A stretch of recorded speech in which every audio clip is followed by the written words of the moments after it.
में हम चर्चा करने वाले हैं भाद्रपद मास 2024 में कब से आरंभ होगा और इसकी समाप्ति कब होगी। साथ ही भाद्रपद मास में कौन से व्रत त्योहार कब पड़ने वाले हैं, संपूर्ण जानकारी आपको भाद्रपद मास 2024 से संबंधित इस एक ही वीडियो में मिलने वाली है।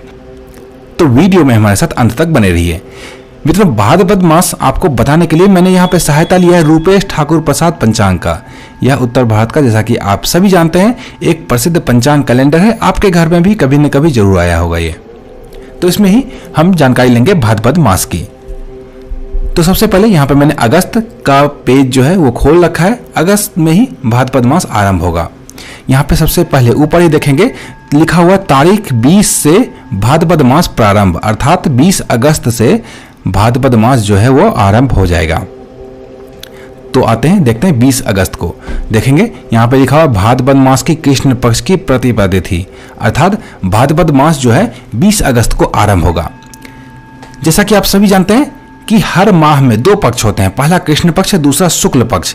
तो पहला जो पक्ष है कृष्ण पक्ष वो आरंभ होगा भाद्रपद मास का 20 अगस्त को, और कृष्ण पक्ष की समाप्ति कब होगी? अमावस्या तिथि को। तो आ जाते हैं सितंबर के माह में। सितंबर माह में जब हम आएंगे तो यहां देखेंगे मंगलवार 3 सितंबर को अमावस्या तिथि रहने वाली है, अर्थात भाद्रपद मास आधा इसी दिन संपन्न हो गया, मंगलवार 3 सितंबर को। और भाद्रपद मास की समाप्ति कब होगी? जिस दिन शुक्ल पक्ष की पूर्णिमा तिथि होगी। तो बुधवार 18 सितंबर को पूर्णिमा तिथि रहेगी भाद्रपद मास की। इसी दिन समाप्ति हो जाएगी भाद्रपद मास की। अर्थात यहाँ पे आपने देखा भाद्रपद मास आरंभ हो रहा है 20 अगस्त से, और इसकी समाप्ति होगी भाद्रपद मास की 20 अगस्त से लेकर 18 सितंबर तक। तो 20 अगस्त से लेकर 18 सितंबर तक भाद्रपद मास रहने वाला है। आइए अब प्रमुख व्रत त्योहार जो भाद्रपद मास में आने वाले हैं उसकी चर्चा कर लेते हैं, कब कब क्या क्या रहने वाला है। यहाँ पे मैं थोड़ा सा इसे जूम करना चाहूंगा ताकि आपको अच्छे से दिखाई दे। प्रमुख व्रत त्योहारों की सिर्फ चर्चा करते हैं। तो आप देखेंगे 22 अगस्त को गुरुवार का दिन रहेगा। इस दिन कजरी तीज का व्रत रहने वाला है। बहुला गणेश चतुर्थी का व्रत भी इस दिन रहने वाला है। 24 जुलाई को शनिवार का दिन रहेगा। इस दिन हल षष्ठी लल्ही षष्ठी व्रत छठ व्रत रहने वाला है। श्री बलराम प्रकट उत्सव भी इसी दिन रहने वाला है। और व्रत त्योहार की बात करते हैं तो 26 अगस्त सोमवार का दिन रहेगा। इस दिन श्री कृष्ण जन्माष्टमी का व्रत रहने वाला है। भगवान कृष्ण का जन्म इसी दिन हुआ था। और आएंगे 27 अगस्त मंगलवार का दिन रहेगा। इस दिन गोकुल अष्टमी श्री कृष्ण जन्माष्टमी का व्रत रहने वाला है। 29 अगस्त को गुरुवार का दिन रहेगा। इस दिन जया एकादशी का व्रत रहने वाला है। भाद्रपद मास की जो एकादशी तिथि होती है कृष्ण पक्ष की, उसे जया एकादशी के नाम से जानते हैं। 30 अगस्त को शुक्रवार का दिन रहेगा। इस दिन एकादशी व्रत वैष्णव के लिए रहने वाला है। 31 अगस्त को शनिवार का दिन रहेगा। इस दिन शनि प्रदोष व्रत रहने वाला है। और सूर्य का नक्षत्र परिवर्तन हो रहा है, इसकी जानकारी आपको दी गई है। अब आते हैं सितंबर के माह में। सितंबर के माह में बाकी के भाद्रपद मास के व्रत त्योहार हैं। 1 सितंबर को रविवार का दिन रहेगा। इस दिन महाशिवरात्रि का व्रत रहने वाला है।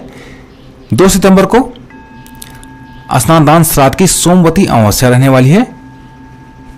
कुशी अमावस्या भी इसी दिन रहने वाली है। 3 सितंबर को मंगलवार का दिन रहेगा। इस दिन स्नान दान की भौमवती अमावस्या रहने वाली है। 4 सितंबर को बुधवार का दिन रहेगा। इस दिन चंद्र दर्शन रहने वाला है। 5 सितंबर को, जैसा कि आप सभी जानते हैं, शिक्षक दिवस रहने वाला है। हर 5 सितंबर को शिक्षक दिवस रहता ही रहता है। 6 सितंबर को शुक्रवार का दिन रहेगा। इस दिन हरतालिका तीज का व्रत रहने वाला है। 7 सितंबर को शनिवार का दिन रहेगा। इस दिन वैनायकी गणेश चतुर्थी का व्रत रहने वाला है। साथ ही 8 सितंबर को रविवार का दिन रहेगा। इस दिन ऋषि पंचमी रहने वाला है। और प्रमुख व्रत त्योहार की चर्चा करते हैं एक बार। 11 सितंबर को बुधवार का दिन रहेगा। इस दिन राधाष्टमी रहने वाला, बुद्धाष्टमी पर्व भी इसी दिन रहने वाला है। उसके बाद 14 सितंबर को शनिवार का दिन रहेगा। इस दिन पद्मा एकादशी रहने वाला, पद्माकर्मा एकादशी भी इसे कहते हैं। 15 सितंबर को रविवार का दिन रहेगा। इस दिन प्रदोष व्रत रहने वाला है। साथ ही वामन द्वादशी भी रहने वाला है। और 17 सितंबर को मंगलवार का दिन रहेगा। इस दिन अनंत चतुर्दशी का व्रत रहने वाला, अनंत पूजा रहने वाला है इसी दिन, और व्रत की पूर्णिमा भी रहने वाली है और विश्वकर्मा पूजा भी इसी दिन रहने वाली है। साथ ही सूर्य का राशि परिवर्तन होना, कन्या संक्रांति भी इसी दिन है। 18 सितंबर को स्नान दान की पूर्णिमा रहने वाली है और पितृपक्ष भी इसी दिन से आरंभ हो जाएगा पूर्णिमा के बाद। 18 सितंबर को यहाँ पे देखेंगे क्यों लिखा हुआ है पितृपक्ष आरंभ, क्योंकि पितृपक्ष जो होता है वो आश्विन मास के कृष्ण पक्ष की प्रतिपदा से आरंभ होता है। लेकिन पूर्णिमा के दिन ही क्यों लिखा गया है यहाँ पे पितृपक्ष, उसके लिए चलते हैं 18 का समय देखते हैं किस समय पूर्णिमा तिथि रहने वाली है।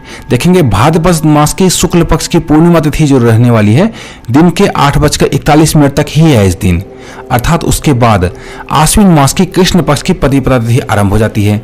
तो आश्विन मास की कृष्ण पक्ष की प्रतिपदा तिथि जब से आरंभ होती है तब से पितृपक्ष भी आरंभ होता है।